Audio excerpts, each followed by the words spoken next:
Realm presents Ninth Step Murders, Episode 8.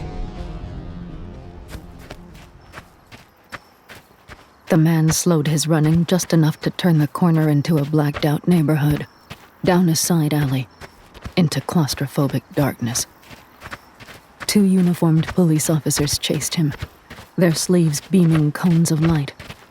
"Suspect is an early 20s male," one of the officers said into her sleeve, voice bouncing with her footfalls. "Slight build, heavily augmented, injured, ASEAN sector, heading south behind Akasaka Pine Crest on foot." The pair chased him through the alley, across another street, and down another alley. Propelled by prosthetic legs, he ran between and parkoured over small vehicles, dodging occasional pedestrians, never touching anything with his left hand. It remained cradled against his chest, his mangled arm staining his shirt with blood. The officers cornered him when he turned into another alley filled with rubble. "Hands where we can see them!"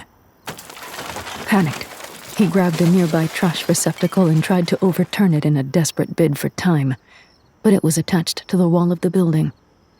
He unconsciously ran his hand through his gold-speckled hair, activating a wave of glittering luminescence as he looked back and forth at the walls around him, his expression on the verge of a breakdown. The officers slowed their pace and approached him cautiously, illuminating him with their sleeve flashlights. "Get down on the ground!" "Please," he said, holding his left arm with his right. "Please, it wasn't me." The woman adjusted her grip on her tonfa as she and her partner took a few slow, cautious steps forward, boots grinding the gravel beneath them. "I said, get down on the ground." "Please." He fell to his knees and raised his right hand, but kept his left arm down. He was sobbing now.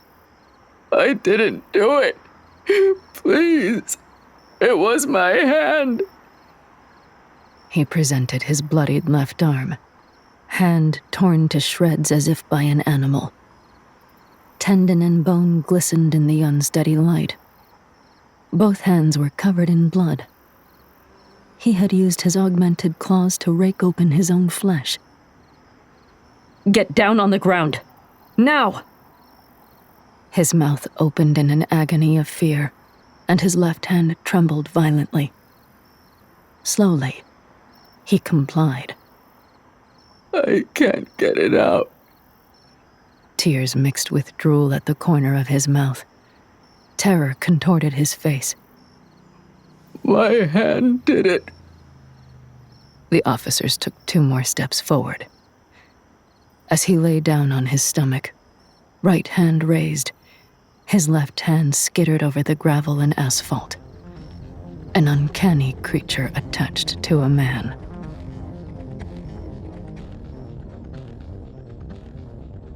Act 1.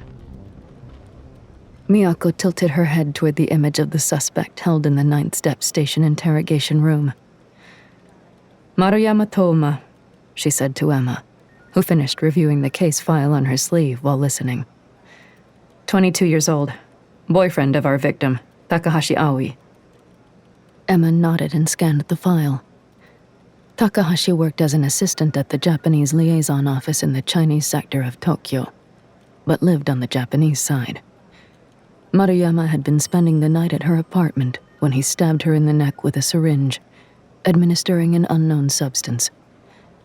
Maruyama had no documented history of violence, though when pressed, he admitted to frequenting black market augmentation studios run by the Nakajima Kai. Fortunately, Takahashi was alive and being held at Mitsui Memorial Hospital. "He's been refusing to speak?" Emma said. "At all?"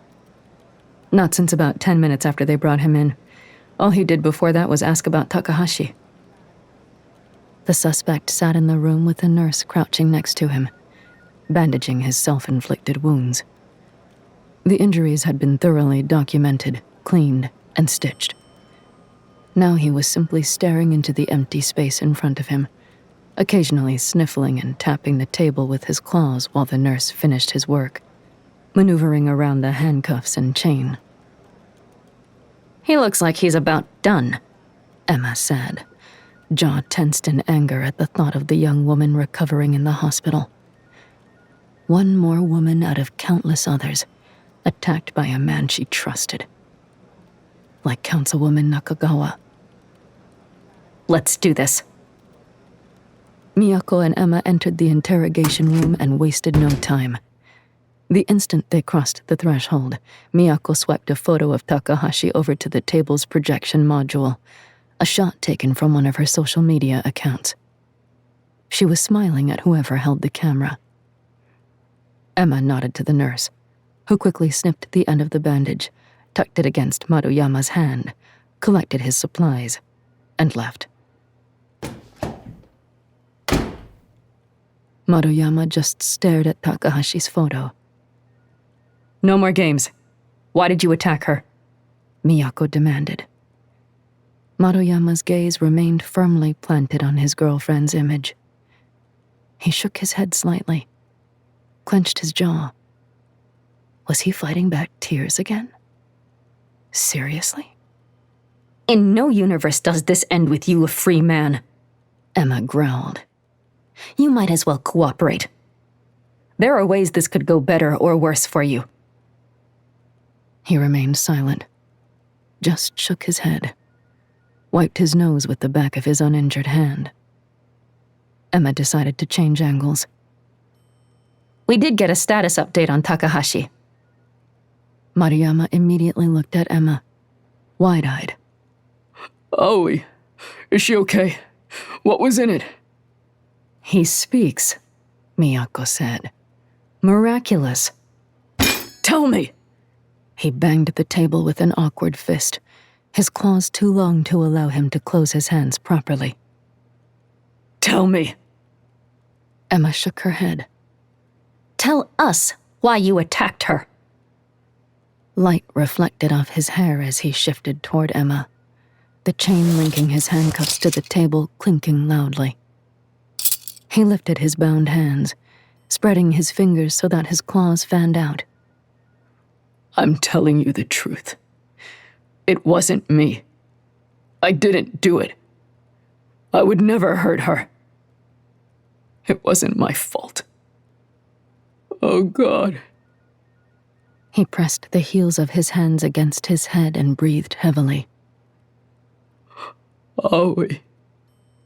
Oh, God. It took every ounce of Emma's self-control not to attack him the way he had attacked his girlfriend. Of course it wasn't his fault. It was never their fault. Always the victims. Miyako huffed. Takahashi sees it differently. You would hurt her, Maruyama, because you did. Why did you attack her? What was in the syringe? He looked at Miyako with an expression Emma could have sworn was genuine fear, his face glistening with fresh tears. They still don't know what was in it.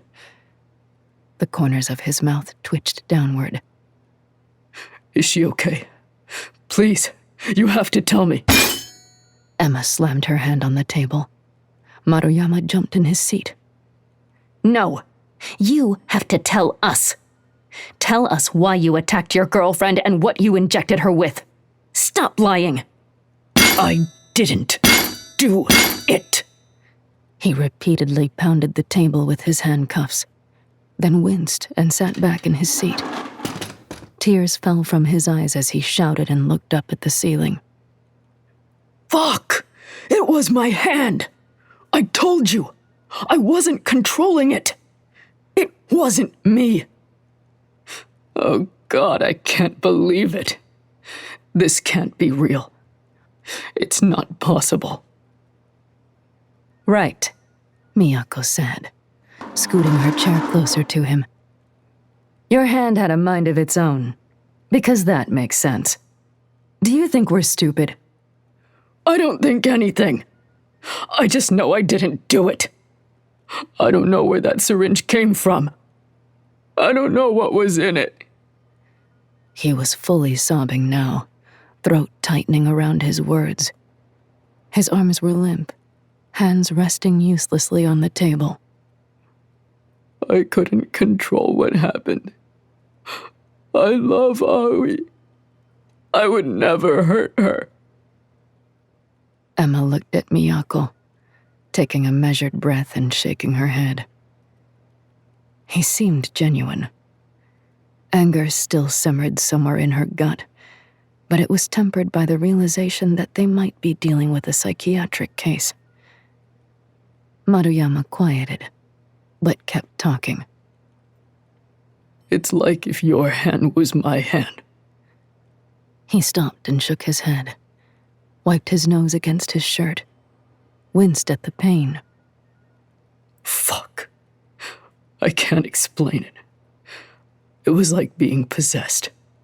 Like someone else had stepped inside my arm. It didn't belong to me anymore. It was someone else's arm. Someone else's hand. Half of me tried to stop it. I tried to get it out. I tried. Aoi. I tried, Aoi. He lifted his hands to indicate his bandage. I couldn't get it out. But the other half of me just kept going until the needle was in and the liquid was in and Aoi was screaming. By the time he finished speaking, he had worked himself back up into an emotional frenzy. He pressed the sides of his bound hands into his eyes and sobbed. Aoi. Maruyama-san, we need to ask you to calm down, Emma said.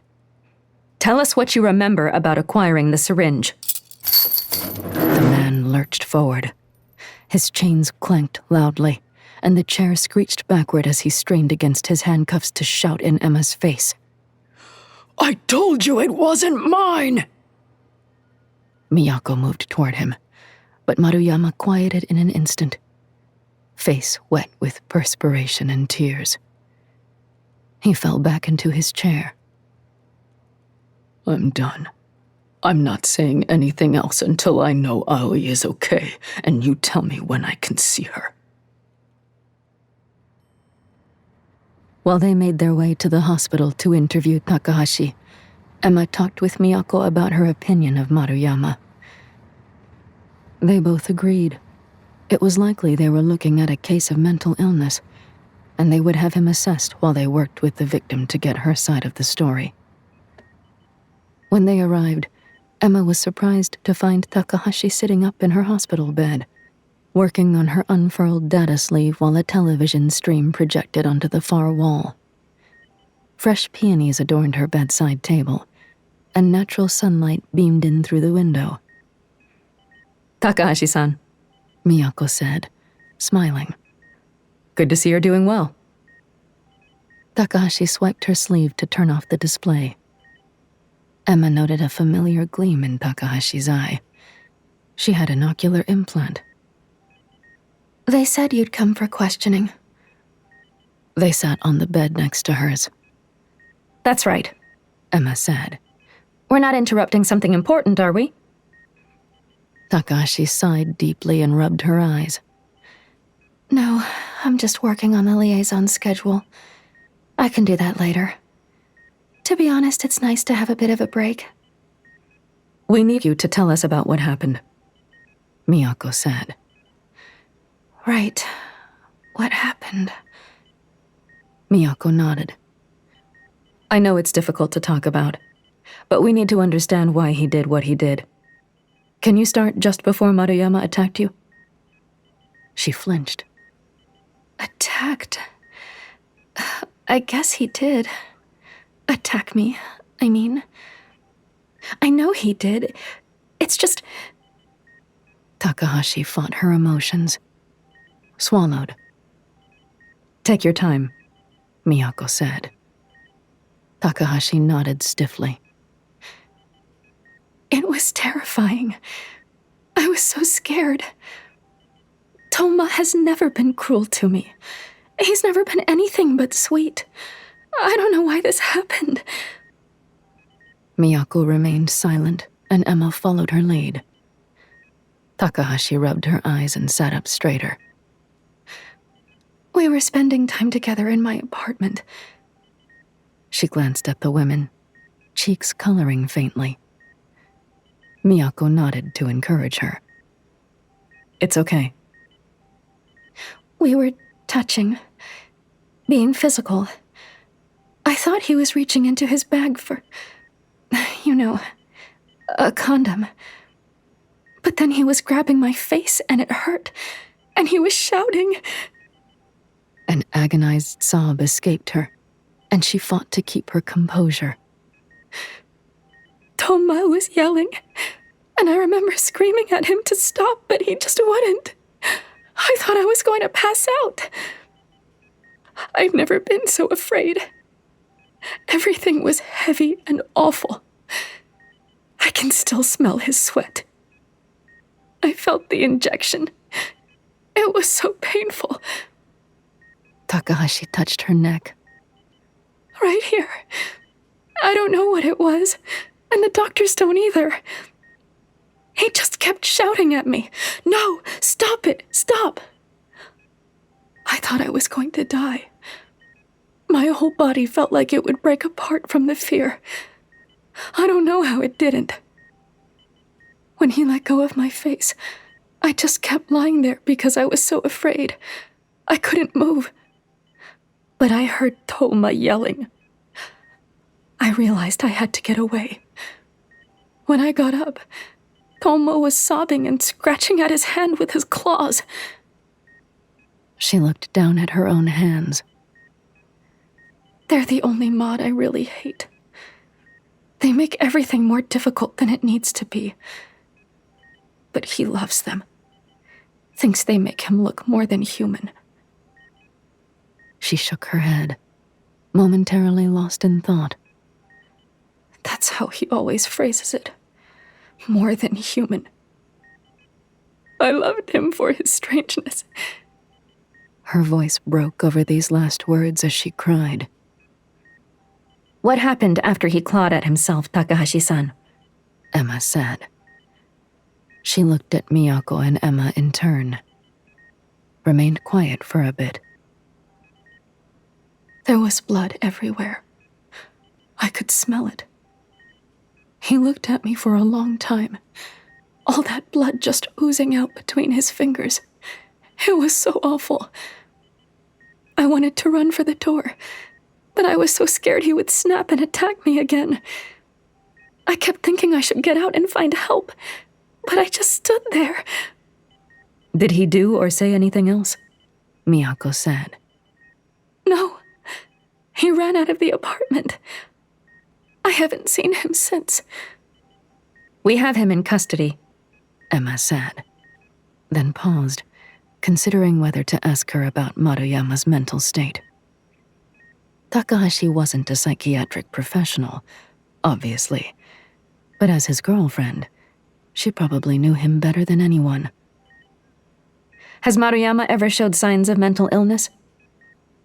Takahashi shook her head. Never. Not unless you'd count his obsession with body mods.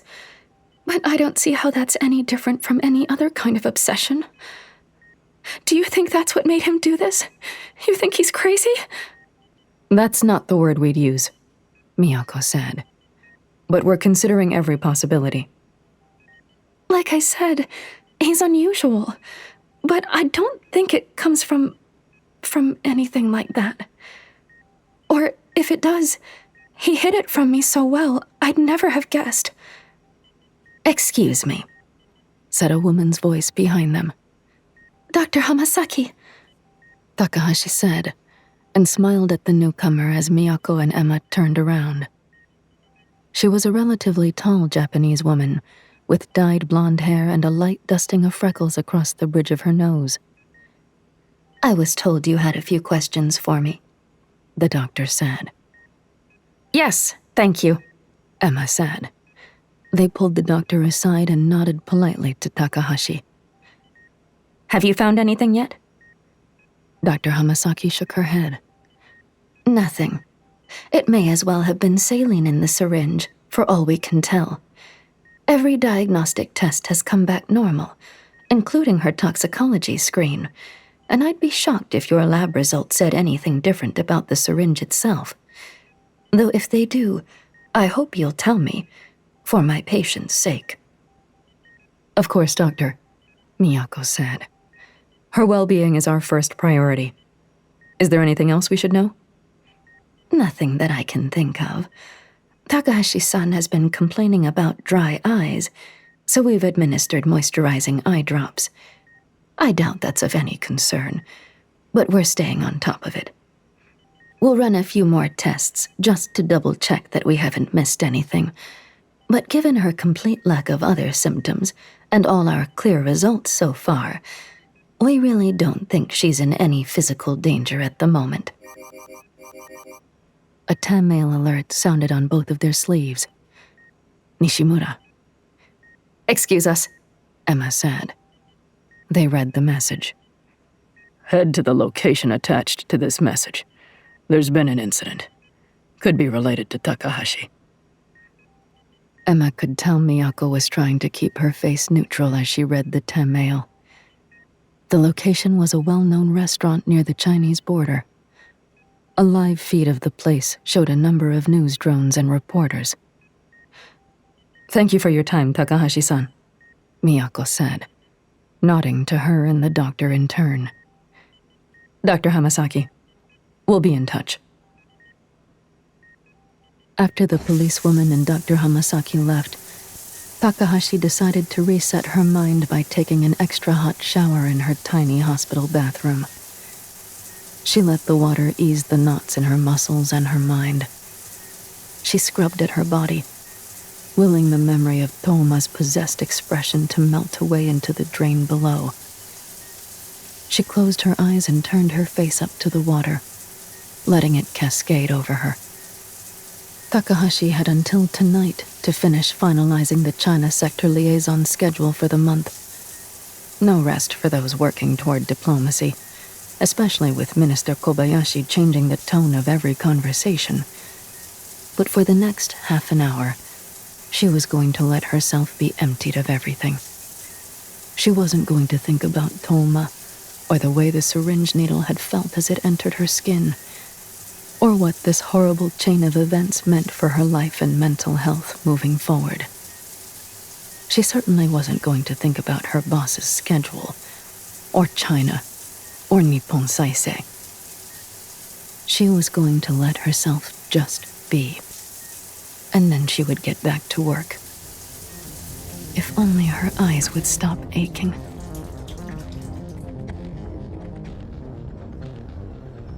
Act 2. Miyako started to say something when they arrived at the scene, but the chaos rendered her silent. At least 10 news drones floated around the outdoor patio of the Hotaru Kaiseki restaurant, taking in the destroyed tables, the blood spatter, the lost personal items scattered on the ground. Paramedics moved in and out of the building, transporting injured civilians. Uniformed officers swarmed the area, holding back onlookers, keeping an eye on the drones, and interviewing patrons. Fireflies dotted the air around them, their soft, intermittent glow a strange companion to the disorder.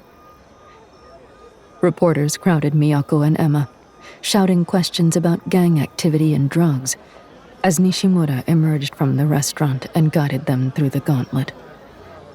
Miyako felt like she was dodging voices as much as anything else. Inspector, Nishimura said. Lieutenant, we've got an issue. We can see that, Emma said, stepping over part of a broken chair and fragments of glass. What on earth happened? That's what we're trying to figure out. It'll be easier just to show you. He transferred the surveillance footage to their sleeves and sat with them at a table beyond the view of the bedlam outside. Miyako pulled it up on her sleeve for them to watch together. Clear footage played from 2 angles in the restaurant. A stylish crowd of young people gathered around the neon bar at the back, while low-volume, smooth electronic music thrummed like a heartbeat around the patrons. Small clusters of people clutched drinks in the lounge near the entrance, waiting for their turn to be seated.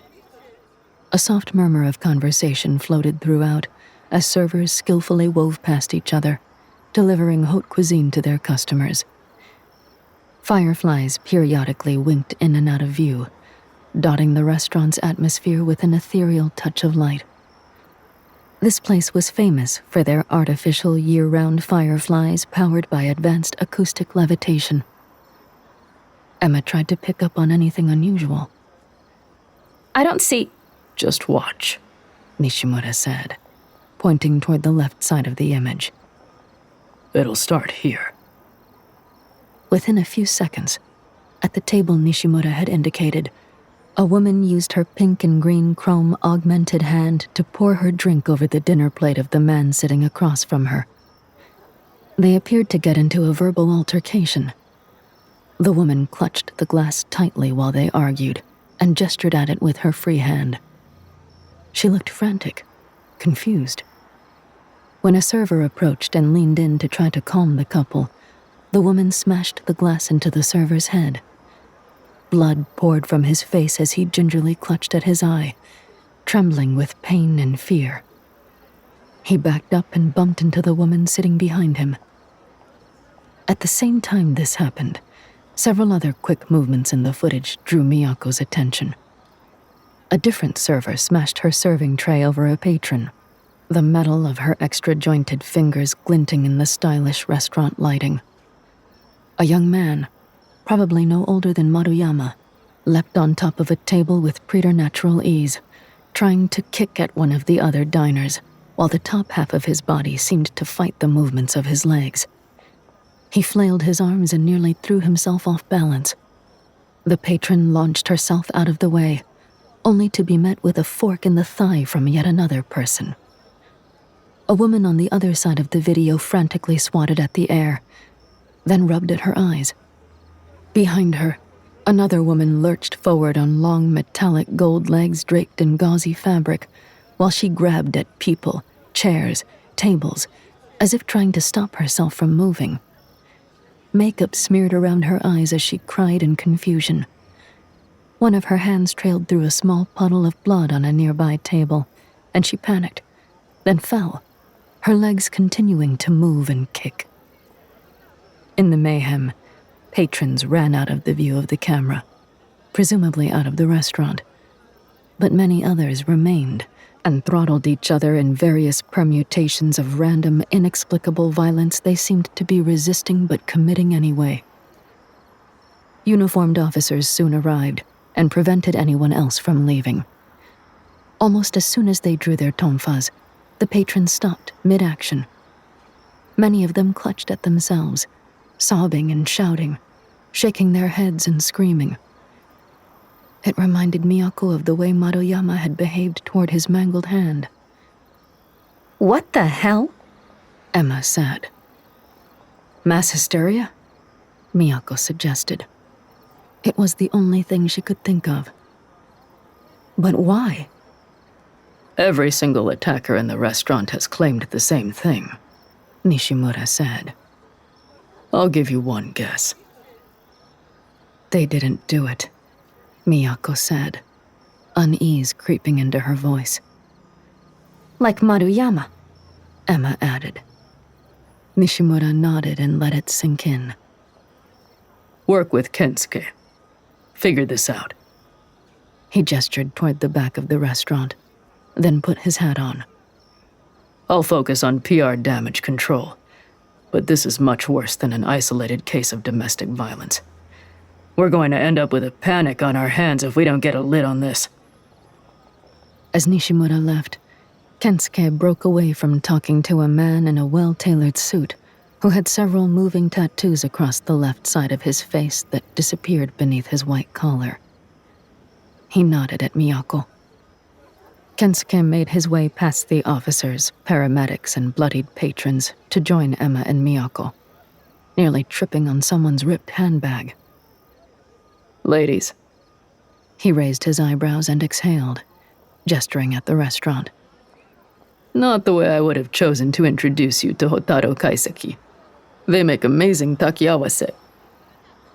Emma seemed uncomfortable, not looking at Kensuke as directly as before. This is why office romance is always a bad idea, Miyako thought. When it ends, and it always does, everyone pays. Miyako stifled a frustrated sigh. She'd engage him so Emma wouldn't have to. The suimono is better, Miyako said. I haven't seen that on the menu in more than a year. Off-menu special. I had no idea you were such a gourmand. Kensuke fanned himself, glanced briefly at Emma, who offered a smile stuck somewhere between uncomfortable and polite. Miyako swiped a fresh note file onto her sleeve display and changed the subject back to the topic at hand. He was like a child.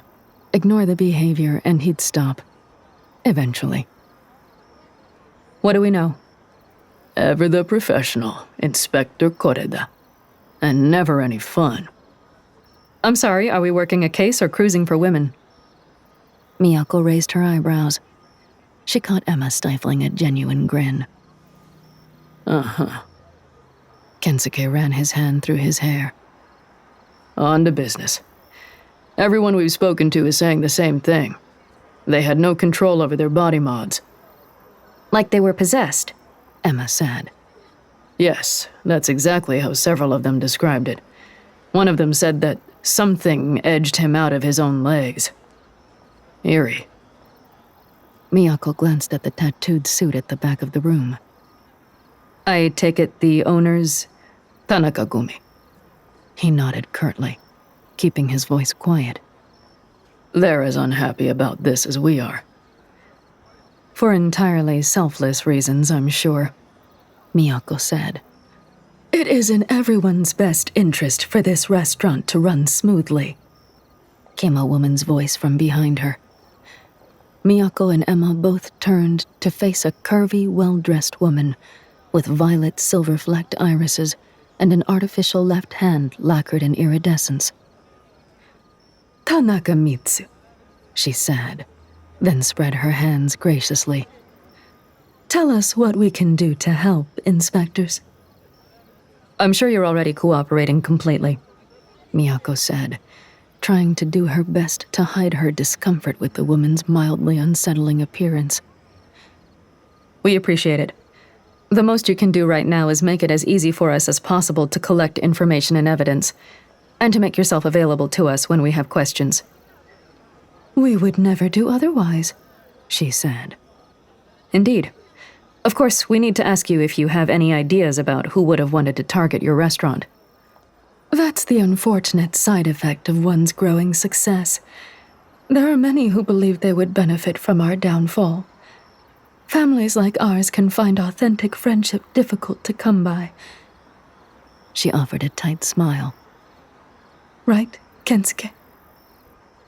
Miyako suppressed the urge to be short with her. Has anything specific happened recently that may point to someone doing this? Someone doing this, Tanaka repeated. Interesting choice of words. You believe there's a single individual behind this? Miyako shifted her weight. Someone in the broad sense. Anything you can think of would be helpful. Kensuke is well aware of many of our ongoing challenges with our associates and colleagues. We have an especially contentious relationship with the Nakajima family as of late. But this is hardly news.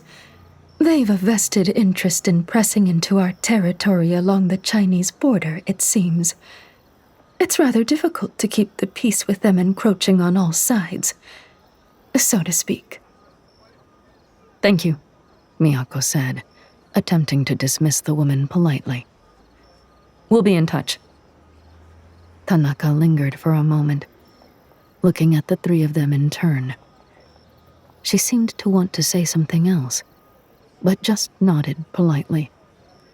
She withdrew to talk to her employees, flexing the elegant fingers of her artificial hand as she walked away. Do you agree with her?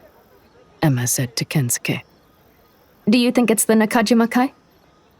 Maybe. It's not the first time I've heard things about this territory being hotly contested. All the border-adjacent neighborhoods are, but this one in particular. Everyone wants a piece of China these days. And all of Tokyo. Emma pulled them both farther away from the nearby employees and lowered her voice. We need to figure out whether there's a connection between Maruyama and what happened here. You think he's caught up with Tanaka-gumi? Miyako asked. Kensuke? It's unlikely. If he knowingly goes to Nakajima Kai-connected mod studios, Kensuke said. His name doesn't sound familiar either way, but there are a lot of strings connecting these families. He could be a low-level contact, a runner. Keep us posted, Emma said, then turned to Miyako. Dinner before we go back to the station? Miyako couldn't help being glad that Emma showed so little interest in prolonging their contact with Kensuke. But she was supposed to meet up with Kaori. She glanced in the direction of the nearby drone curtain to the Chinese sector. I'll meet you back at the station in a few hours, Miyako said. I have an errand to run and we could stand to break for a little while. Clear our heads before we talk to Maruyama again. Emma followed her gaze and gave her a questioning look, but didn't say anything. 45 minutes later, Miyako was in the Chinese sector, draped over one of Kaori's giant floor pillows, luxuriating in the smell of home-cooked okonomiyaki drifting in from the kitchen. She allowed herself to turn off the news feed in her ear and enjoy the moment. She was sick of hearing Minister Kobayashi's complaints about globalism anyway. Miyako watched Kaori work her magic, moving quickly from one place to another, adding ingredients and muttering softly to herself while she cooked. She paused partway through to pin her long hair up into a messy bun. Miyako would never admit it out loud, or at least she wasn't sure how to, but she was growing increasingly attached to these quiet, if rare, evenings alone with Kaori. She reminded her of the good things the world still had to offer, and that the peace they were striving for was more than an idea. A few minutes later, Kaori carried 2 plates around the kitchen bar and into the dining space on the floor, presenting Miyako with the okonomiyaki she so adored. Are you sure you can't stay longer tonight? Kaori sat around a mouthful, hiding her chewing with her hand. I wish I could. No, I get it. Kaori waved nonchalantly. Really?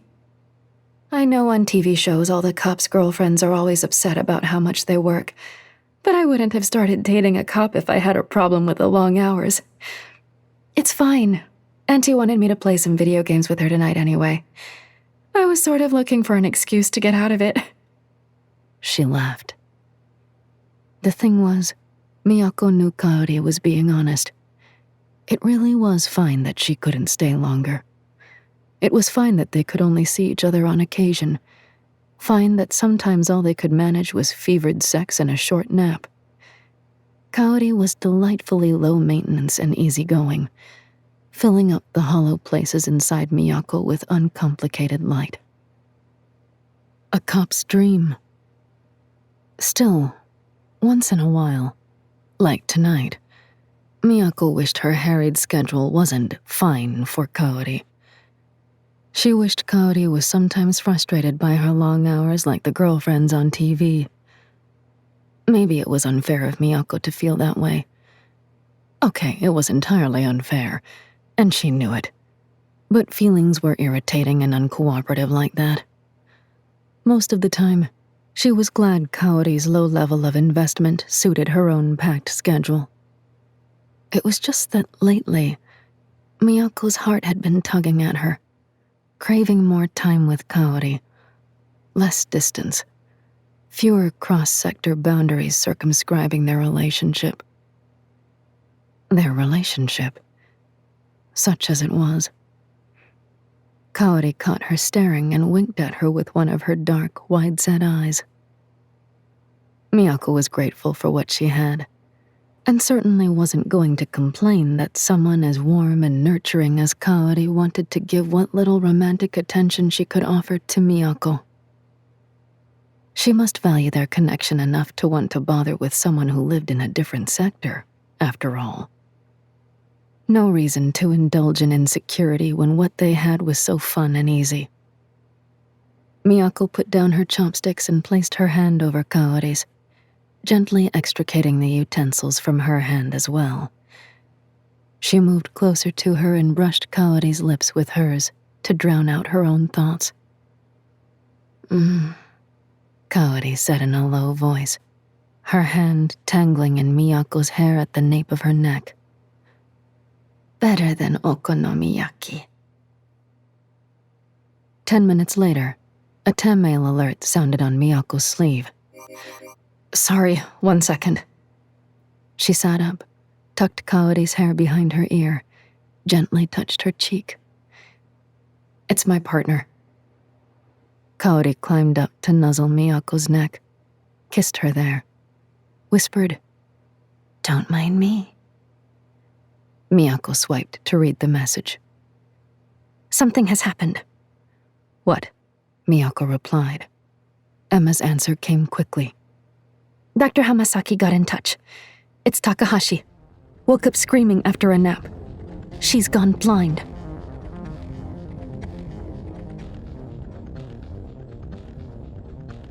Act 3. Inspector Koreda. Dr. Hamasaki said over the video call back at 9th Step Station. Lieutenant Higashi, I appreciate your need for information, but I've told you everything I know already. We need to let Takahashi-san rest. She's been through a lot.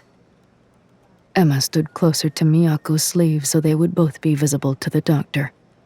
We understand that, but what happened to her may be connected to another violent crime. It's important we talk to her. With all due respect, she's my patient.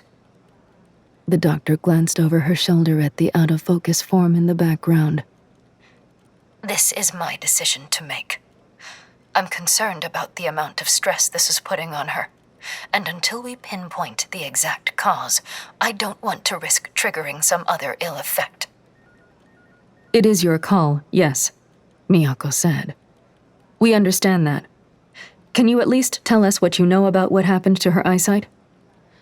Her ocular implants malfunctioned sometime while she was asleep. We have an in-house specialist who thinks he can fix it. He thinks this may have been related to whatever her boyfriend injected her with, but we can't be certain yet. He's doing what he can.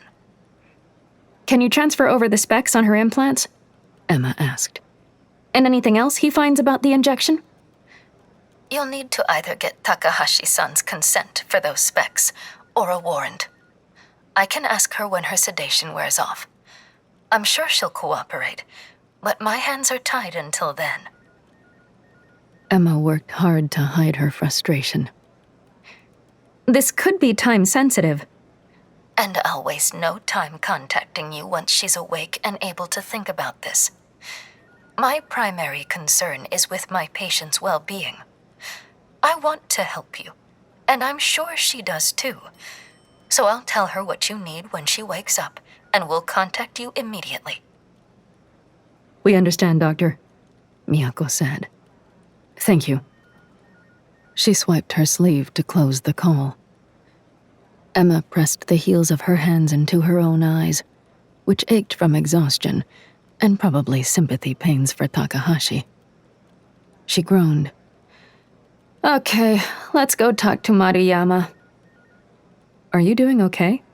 Miyako said, looking mildly concerned. I just thought this was going to be a straightforward case, and now it's getting more bizarre by the minute. Between this and that second shipment of guns, Emma's body felt heavy with dread. We'll take it one step at a time, like we always do. We'll figure it out. Let's talk to Maruyama and see what he can tell us about the restaurant incident. There has to be a connection. It's too uncanny. Miyako. Emma sighed. The second gun shipment. Her partner waited. I don't think I'm going to find it. She spoke quickly. I had to pull my drone from surveillance. It overstayed its welcome, and I think I'd be down a drone if I hadn't complied with the Chinese. I'm really worried the weapons ended up where they were meant to go. Miyako took this in and chewed on the inside of her lip. And we have no idea where that might be. All of this makes me uneasy, Emma said. But Charles has to have Japan's best interests at heart. He loves this country. Miyako just looked at her, silent for a moment. She seemed to search Emma's face for something. Was she being scrutinized? We have to meet with Maruyama, Miyako said, then left for the interrogation room without another word. As Emma followed Miyako, a dark pit of anxiety tried following Emma. She shook it off. She'd just have to talk to Charles later.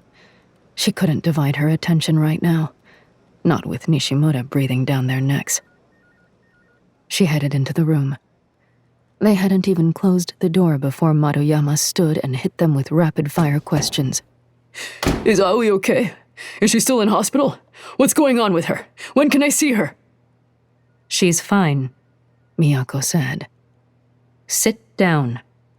We'll keep you updated on her status if you cooperate with us. Answer our questions. Okay. He nodded and sat, looking almost cartoonishly resolute with his clawed, handcuffed hands clenched in those strange half-fists. Go for it. Have you been spending much time near the Chinese border? Emma asked, sitting on the table and folding her hands, keeping her body language relaxed. Miyako parked herself in the chair on the other side of Maruyama, leaning back, crossing an ankle over her thigh. Chinese border? Maruyama looked genuinely confused. No. Why? Emma looked at Miyako, who nodded. Push hard. See what he says. We know you're working with the Nakajima Kai. He laughed. What? Working with the Nakajima Kai? How much of a badass do you think I am? Don't lie. Miyako shrugged one shoulder and casually popped a lychee candy into her mouth, letting it rattle against her teeth. She tossed the wrapper onto the table. There's no point in denying it. We already know. Maruyama's face fell. He looked back and forth at them, spread his fingers helplessly. Wait, seriously? You really think I work with a Nakajima Kai? I've never met them in my life. I've never met anyone from those families, that I know of. I don't know what you think I've been doing, but wherever you got your info, it's bad. Never met them? Emma gave him an over-the-top, let me think about this look, tapping her chin with her finger. Funny. Since you're decked out head to toe in mods from a Nakajima-run studio. What? He looked down at his legs, glanced at his hands. Well, yeah, but that hardly counts. It's not like I hang out with the Kumicho on weekends. So you're claiming you have no real connection to the family. You're just a mod client? Yes. His laugh had an almost hysterical cut to it. He was edging toward panic again. Man, I wish I was that well connected. Have you seen some of their mods?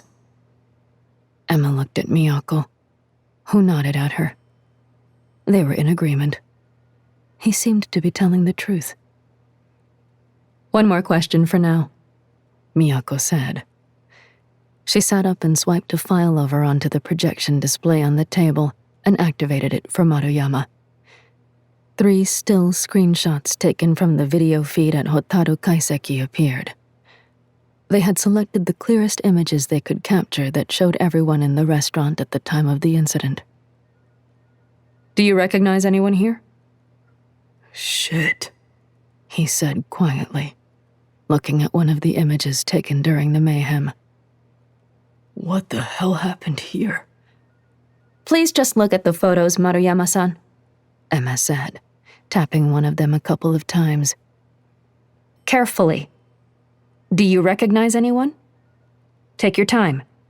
This is important. He leaned over and studied the images, rustling his phosphorescent hair absent-mindedly with both hands, sending waves of gold light cascading from root to tip. He swiped one image away. Not in that one, sorry. Take your time, Miyako said. The air conditioning hummed in the background while he pored over the pictures and nervously bounced one of his legs. A faint, rapid-fire clicking sound came from his ankle, the staccato noise filling the quiet. While they waited, a message came through on both of their sleeves. Takahashi had granted permission for them to see the specs to her implant. The information transferred over. Oh, hey, I think I know this guy. Maruyama pointed at a figure in one of the remaining stills, a tall man sitting alone at a small table near the entrance to the kitchen. I can't be 100% sure, but I think so. Emma and Miyako leaned in on either side as Maruyama pinched the image and opened his fingers to zoom in. Yeah, I'm pretty sure that's my surgeon. Your surgeon? Miyako said. You mean for all your decorations? He laughed. Decorations? Yeah, sure. He did my legs and my hands. His face darkened. All three of them seemed to make the same connection. Maruyama. Emma crouched down and looked him in the eye. This is very important. What's his name? Where can we find him? You'll tell me about Aoi. Emma nodded. If it's him, then his name is Shibue Jun. I found him through my cousin's girlfriend. He has some branding deal with Sartell Mod, so he does upgrades for half the cost if you beta test whatever new series he's working on for them. He displayed one of his hands and flexed a few times. That's some elite shit right there. I could never have afforded these off the shelf. My cousin's girlfriend has been going to Dr. Shibuya for ages and hasn't had any problems, so I knew it was a great deal. I've got his studio's address. I can send it to you easy. Like you said, his studio is run by the Nakajima Kai, so the setup is pretty high-end. Sartell Mods.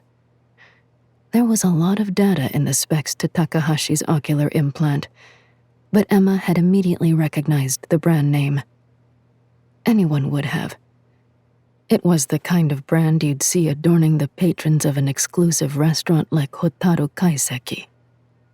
Emma stood and nodded to Miyako, then placed her hand on Maruyama's shoulder. Please send it. You've been a big help. Thank you. We'll fill you in on Aoi. When they arrived at Jun Shibuya's studio, they found it closed and locked down, with no signs of life inside. Emma cupped her hands around her face to peer into the darkened space. It reminded her more of a lobby at a spa than anything she would have associated with mod studios. Every surface was clean and free of clutter, with an aesthetic of soft fabrics and pale colors. Everything was powered off. No advertisements, no streams. Records show he lives upstairs, Miyako said, nodding her chin toward the stairwell next to the studio. We can try. Excuse me. An older woman, easily 70 or so, slowly worked her way down the final flight of stairs to the sidewalk, taking each step one at a time. She waved at Emma and Miyako. Are you looking for Jun? Jun Shibuya? Emma trotted up the stairs to meet the woman and help her the rest of the way down. Dr. Jun Shibuya? Aren't you kind? Thank you, dear. Do you know Jun-kun? The doctor who works in the studio, right? Emma said as they reached the sidewalk where Miyako stood. Yes, the nice young man who lives across the hall from me upstairs. The woman held up a knotted bento bag. We usually have lunch together, but he hasn't taken me in days.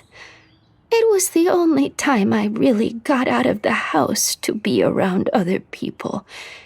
Since he hasn't been coming by, I thought I would take my food to the park.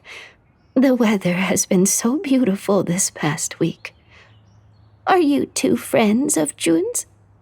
Do you know where he's been? I'm afraid not, Miyako said. You said you usually have lunch with him around this time? She smiled. Yes. I think he must be doing something else for lunch now, because the place we always went to was where that horrible fight happened. Did you hear about that? The news streams were awful. Just awful. Miyako and Emma looked at each other briefly. Fight? Emma said. At a restaurant? Which restaurant did you say you visited with him? We always had lunch at Hotaru Kaiseki. Oh, I never could have afforded such a thing, but Jun treated me every time. Isn't that so sweet? I just love the fireflies. Have you seen them? If you haven't, you should go sometime, if they're still there. I never thought I'd see fireflies, even in winter time. I hope they still have them after all that terrible business I saw on the news. We got so lucky that we weren't there when it happened. Do you think they'll reopen soon? Maybe he's scared to take me anymore. Oh no. Do you think he was there when it happened? I'm sorry, ma'am, but we have to go.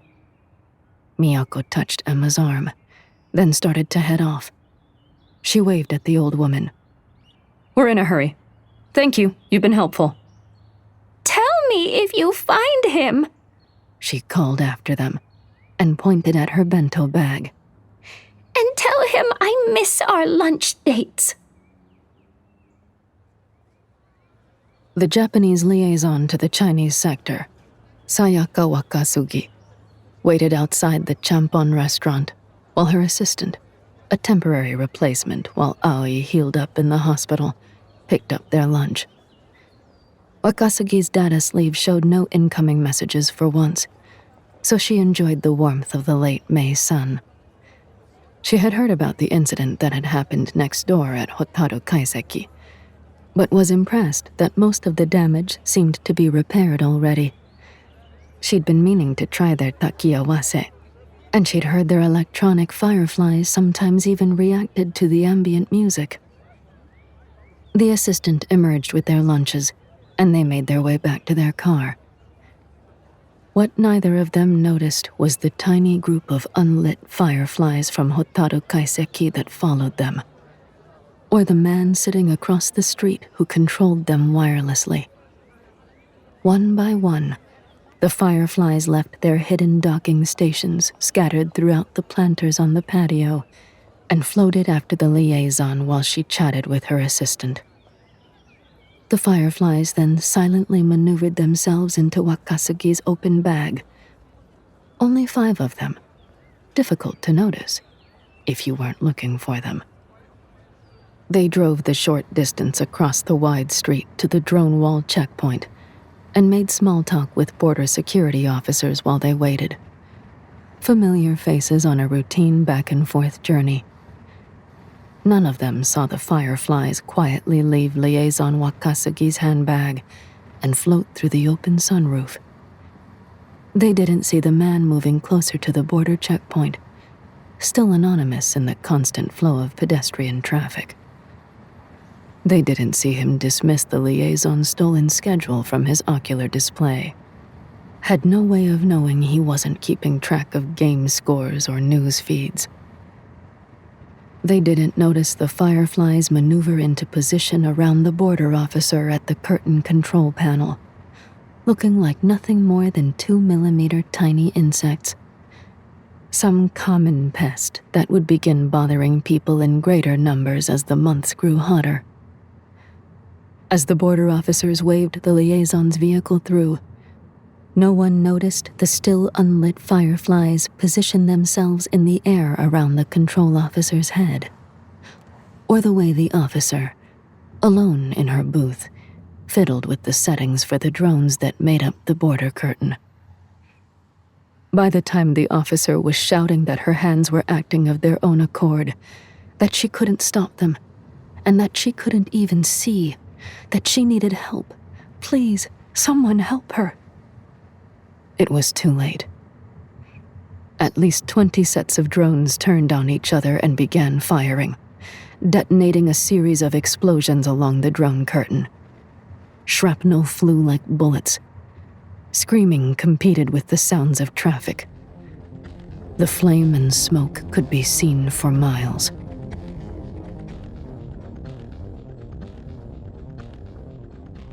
Act 4.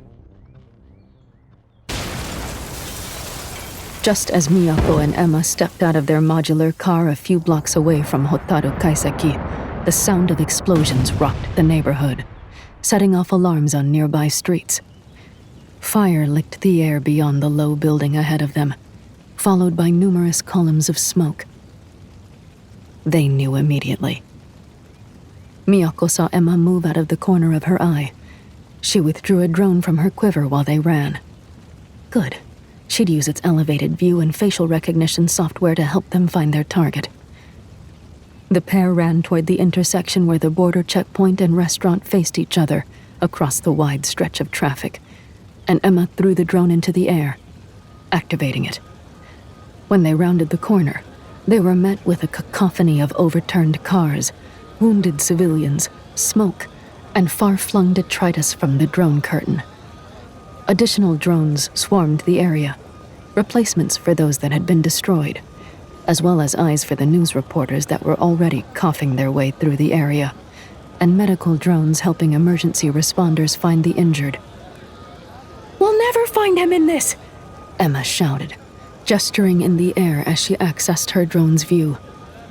Try, Miyako called over the noise. He can't be far. She had barely finished speaking when Emma broke into a full sprint, following her drone. I've got him! Miyako took off after her, dodging civilians and coughing. Smoke burned her eyes and lungs. Several people stumbled around her, looking disoriented and confused, seeking safe passage through what had become a hellscape. She heard Emma's voice rise up in a shout of agony. Emma! Miyako kept herself from panicking. She lifted her shirt up over her mouth and nose, uselessly trying to keep herself from breathing in too much particulate as she searched for her partner. My eye! Emma stumbled toward Miyako, rubbing at her burning eye. Drone control activated on her sleeve, but useless to her if she couldn't see properly. Half of her vision had gone black. It's the smoke, isn't it? Miyako said, who took Emma's arm to help guide her. No! She looked at Miyako, and suddenly the view through her augmented eye was a deranged storm of disorganized color and flashing. The barrage of stuttering, unformed imagery and bright strobing lights caused stabbing pains that penetrated her head like an ice pick. She could hear herself yelling, but it sounded far away. Intermittent views of the area with her drone control overlay broke in through the interference. U.S. military countermeasures were hard at work restoring her vision, but if it didn't work quickly, the pain would become unbearable. Emma staggered as Miyako helped her cross into a less chaotic area, and soon her lungs were grateful for breathable, cooler air. Miyako was saying something to her, but Emma tuned her out while she concentrated on the view from her unaugmented eye. She could try to control the drone only using her sleeve, if she could just breathe through the pain and visual disorientation. Keep after him! Emma shouted, accessing the drone controls and focusing on its video feed on her sleeve. It was already catching up to Shibue. Grinding her teeth together as she tried to focus, Emma managed to home in on Shibue's heat signature with the drone. A little closer and she could fire on him, if she could just push through the lightning in her head. I'm fine! Emma shouted louder than she meant to. Go! But your eye, it's... She waved Miyako off. Go! Shibuya's fucking with me! Just go! Miyako silently cursed and took off after Shibue, hoping he wouldn't get far. She coughed while she ran. Damn, she really needed to do more cardio. It wouldn't have done anything to fight against the smoke, but judo practice alone wasn't well-rounded enough for all this chasing. As she approached the corner, feet pounding against the asphalt hard enough to feel it in her teeth, she drew her tonfa and readied herself to scan the area for the patterns of movement associated with the fleeing suspect. As she started to turn the corner, Shibue jumped out at her, slashing with a sharp piece of metal debris, but she dodged just in time. Her body snapped into confrontation mode. Smoke and fatigue fell into the background of her awareness. Shibue swiped at her once, twice, but she evaded both attacks and cracked him across the arm with her tonfa, hoping he would lose his grip. He cried out in a smoke-dry voice, but did not relent. Wild movements betrayed his lack of experience with combat, but he made up for some of that with sheer intensity that made him hard to predict. Fire filled her lungs, but she pushed through it, grappling for an angle to hit his vital points. Miyako spun and clocked him, then went for an elbow joint lock. But her fatigue was worse than she'd thought. She miscalculated and he sliced her arm. Fuck! Blood quickly darkened her sleeve. Something whizzed by her. Shibue fell and cried out, grabbed at his leg. Emma. Her drone had shot him. Sweat-drenched and bleeding, Miyako crouched and put her knee on Shibue's back, bent his arms, and cuffed him. Tightly. Shibue-jun. She ignored her throbbing arm to finish binding his wrists, climbed off him, then yanked him up onto his knees. He cried out again, and gave her his best attempt at a withering look from beneath his long, stringy hair.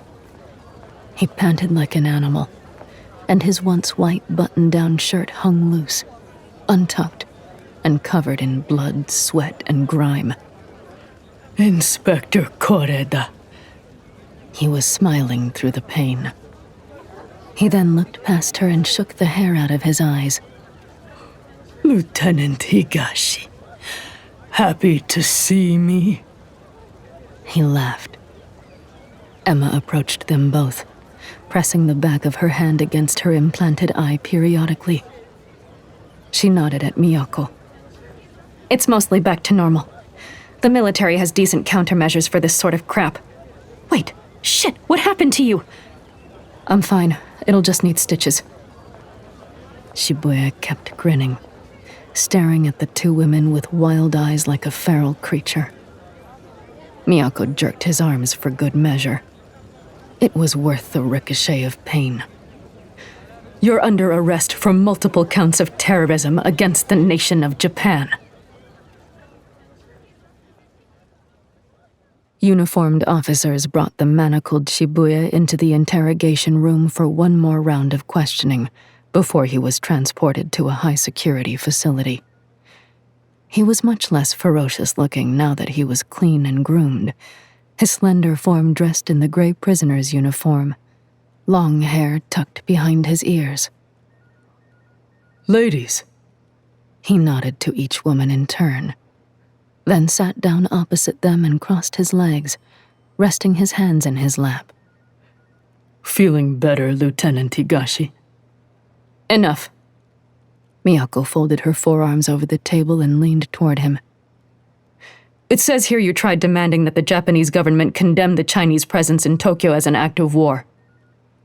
She scrolled through the file on her data sleeve, then read aloud. Or you can expect worse, you said. Do I have that right? Demanded that our country's leadership call the Chinese presence what it is.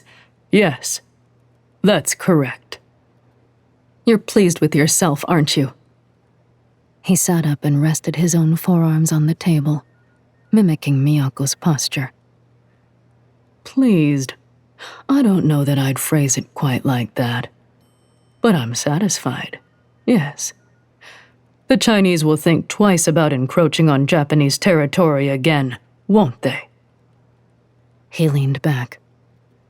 I gained your attention, too. Everyone knows what the people are capable of now. So yes, Inspector, I'm satisfied. Satisfied. With 4 deaths and 68 other casualties.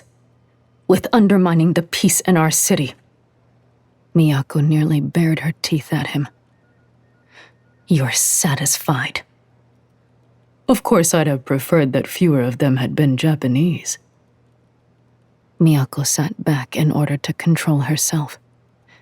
Thankfully, Emma took up where she'd left off. Are you satisfied to just sit there with that self-righteous look on your face? Or are you going to tell us who you were working for? The Nakajimakai? He laughed. Only at my studio, Lieutenant. Then who? You have to be smart enough to know things will go very badly for you if you don't talk. What reason do I have to say anything else to you? They've already authorized immunity to capital punishment in my case, in exchange for working with the Ministry of Defense to develop countermeasures against an incursion like this ever happening again. Can't have copycat hackers turning Tokyo into a tech zombie horror film, now can we? Why did you need Liaison Wakasugi? Emma said, increasingly angry, but keeping her voice as level as she could. You told police you targeted Takahashi in order to obtain the liaison schedule. Why did you put her poor assistant through so much, when you could have just flown the fireflies across the street from the restaurant to the curtain? He raised his eyebrows. Does it matter? Answer the question. A sigh. She makes a predictable passage into the Chinese sector through the checkpoint where the border officers have access to the drone curtain controls. The Firefly acoustic levitation system doesn't allow for them to navigate high enough to travel above traffic. They're delightful little bugs, but have their limitations. I needed someone trustworthy to ferry them safely across. And unfortunately, even my limited artisanal association with the Nakajimakai flags me as a suspect when I try to approach any diplomat-only checkpoint past a certain distance. He shrugged casually as if to say, "What can you do?" Emma stood up, walked around the table, and used her foot to turn his chair toward her, relishing the flash of anxiety she saw on his face. So attacking the restaurant was what? For fun? I'm not going to answer your questions if you insist on trying to intimidate me. Before Emma could respond, Miyako was behind Shibue, bending his arm backward. She shoved his head roughly onto the table, an echo of when she'd captured him. Kuzutama! Answer her! Shibue grunted and hissed through clenched teeth. Why did you attack the restaurant? Miyako pushed him again for good measure while she pinned him down. Talk! A test. Labored breaths punctuated his words. I had to make sure the aerosol modification to the fireflies was working before trying to deploy them at the border. Emma moved closer to him. All of that just to test them? He blew his hair out of his face.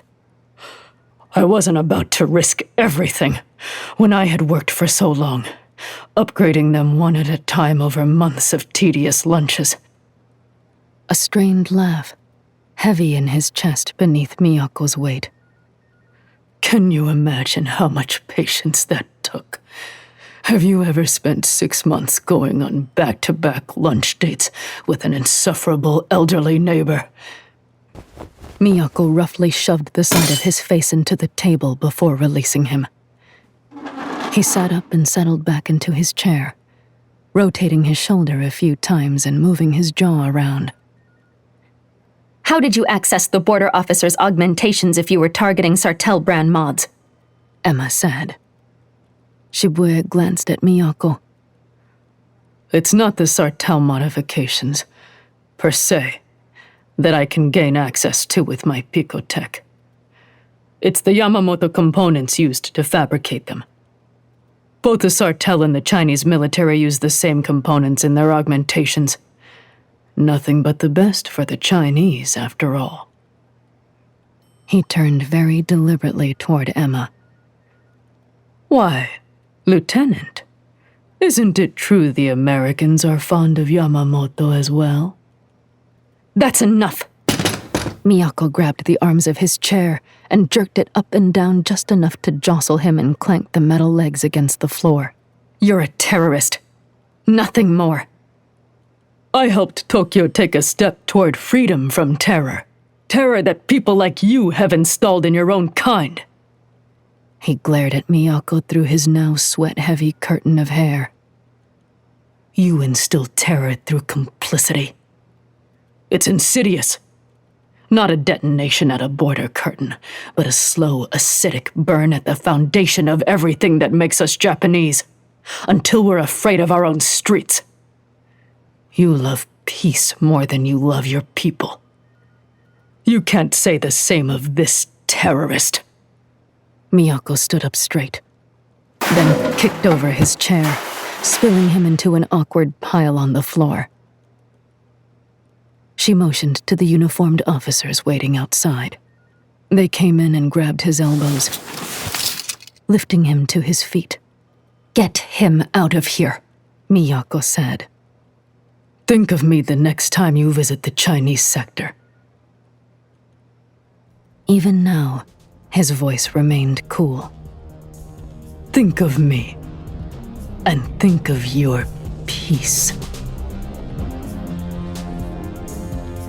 You're listening to Ninth Step Murders, Episode 8, by Jacqueline Koyanagi, starring Emily Wu Zeller, produced by Realm, your portal to another world. Realm, listen away. Ninth Step Murders is written by Malka Older, courtesy Chen, Jacqueline Koyanagi, and Fran Wilde. It is executive produced by Julian Yap and Molly Barton. Audio production, voice direction, sound design, editing, and theme music by Amanda Rose Smith.